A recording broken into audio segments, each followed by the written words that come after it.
Eh bien bonjour à tous, je vais revenir dans une série de vidéos sur le jeu Galaxy Defenders parce que j'ai récemment acquis les deux extensions qui sont sorties l'année dernière, donc Opération Strike Back et donc Extinction Protocol.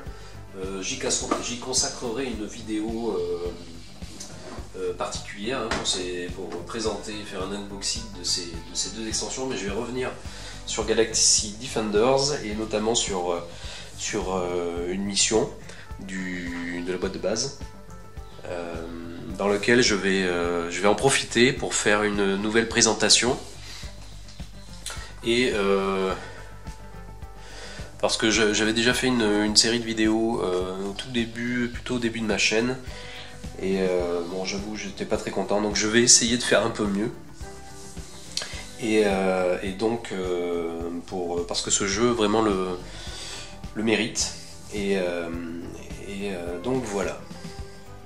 Alors pourquoi revenir sur Galaxy Defenders? Eh bien tout simplement parce que c'est un jeu que j'ai depuis quelques années et j'y reviens toujours et auquel à chaque fois que j'y pense j'ai un envie, un attrait de faire de nouvelles parties. Donc pour moi c'est un signe, plutôt un bon signe, et ce qui veut dire que c'est un jeu qui me plaît déjà.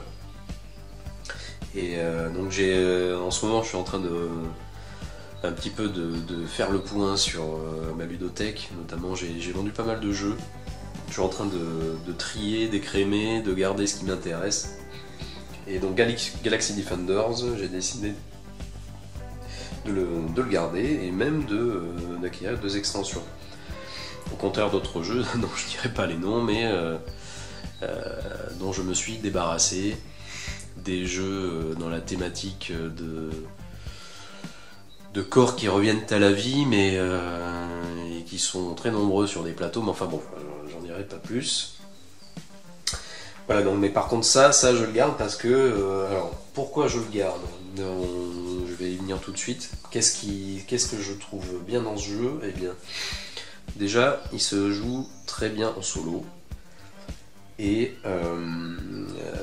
si vous cherchez un jeu dans lequel vous allez gérer une escouade avec des personnages complémentaires, avec des capacités complémentaires également, si vous aimez customiser et équiper des personnages avec des armes différentes, tout un tas de choses. Bon là je vais pas, j'ai une partie en cours donc je vais pas tout défaire, mais donc si vous aimez donc préparer une mission et avoir une phase de préparation avec d'équipement et de customisation de vos personnages, avec Galaxy Defenders vous pouvez le faire. Et donc ça c'est assez sympa. Il y a une préparation de la mission qui est rapide, hein, mais qui rend les parties du coup différentes suivant les héros que vous utilisez et tout le choix d'armes et de capacités que vous aurez choisi. C'est un jeu qui a un bon livret de règles.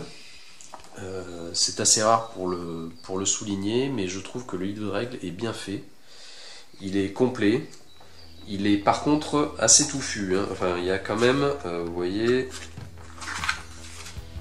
il y a 37 pages de règles.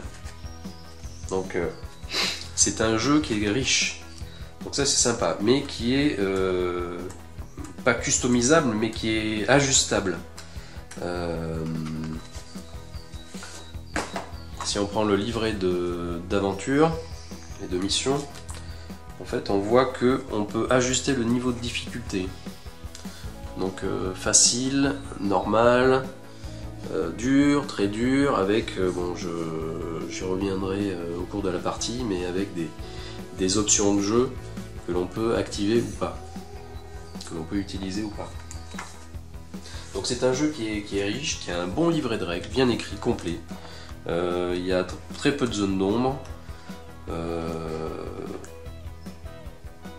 Et c'est un jeu voilà, qui a un corps de règles qui est plus conséquent, c'est sûr, qu'un Zombicide, qu'un Fireteam Zero, mais qui est vraiment sympa et qui ne se prend pas... Il y a une ambiance générale où les auteurs ne se prennent pas au sérieux. Il y a une... Voilà, c'est assez fun. Au niveau aussi du livret de mission, donc c'est un livret assez épais aussi, qui fait donc 54 pages, 55 pages. Il y a combien? Il y a une dizaine de missions. Il y a 12 missions. 12 missions. Voilà, avec donc ces missions peuvent être jouées indépendamment ou en campagne, en mode campagne. Donc là, il y a une partie de présentation qui explique comment on prépare une mission.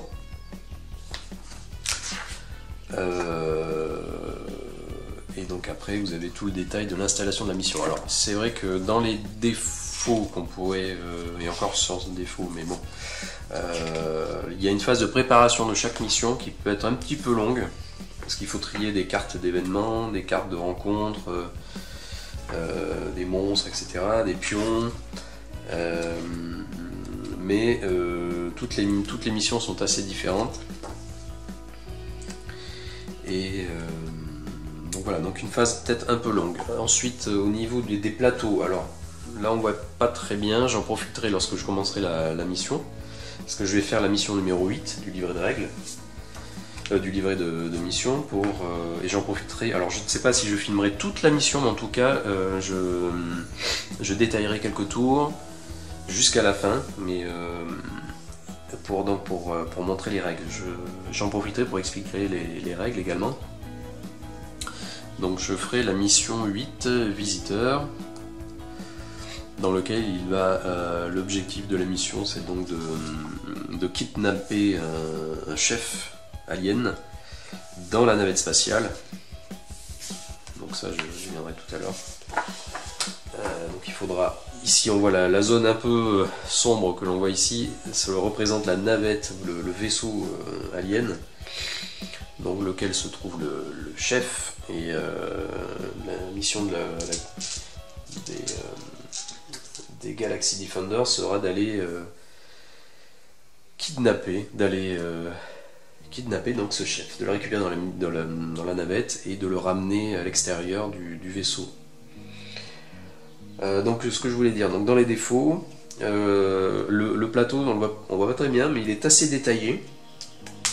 Mais par contre, en effet, il y a un quadrillage, là vous voyez, un quadrillage blanc, les hexagones qui sont assez visibles. Et donc de loin comme ça paraît pas très clair, mais en fait ça l'est si en étant proche du plateau. Donc je sais pas si on se rend bien compte avec la vidéo, mais enfin bon voilà, donc dans la liste défauts ça, préparation un peu longue. Mais à part ça, voilà, c'est un jeu, si vous cherchez un jeu de gestion d'escouade, de figurines, jouable en solo, et bien ce jeu, je pense, est fait pour vous. On va retrouver des choses de Castle Ravenloft. Les règles sont pas compliquées, mais il y a plus de choses à se rappeler. Donc ça sera un jeu moins fluide qu'un Fireteam Zero par exemple, ou donc un Donjons et Dragons, mais c'est un jeu qui... On va retrouver des règles un peu de jeu de figurines, d'escarmouches, tout ça regroupé dans un jeu jouable en solo, avec une bonne thématique et avec une bonne scénarisation des missions.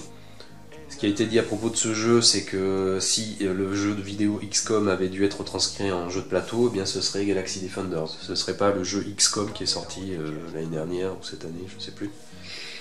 Bon, je ne sais pas, je connais pas le jeu de plateau XCOM, j'ai pas eu l'occasion de jouer. J'ai fait quelques parties au jeu vidéo XCOM avec le jeu XCOM, mais bon, en effet, on va retrouver certaines similitudes. Voilà. Donc je m'arrête ici pour la présentation générale. Et donc je vais faire une présentation, une mise en place de la mission numéro 8. Et je vais un petit peu plus détailler. Je vais détailler la préparation de cette mission, reprendre chaque étape pour vous montrer comment ça se passe. Et donc voilà, je vous dis à tout à l'heure.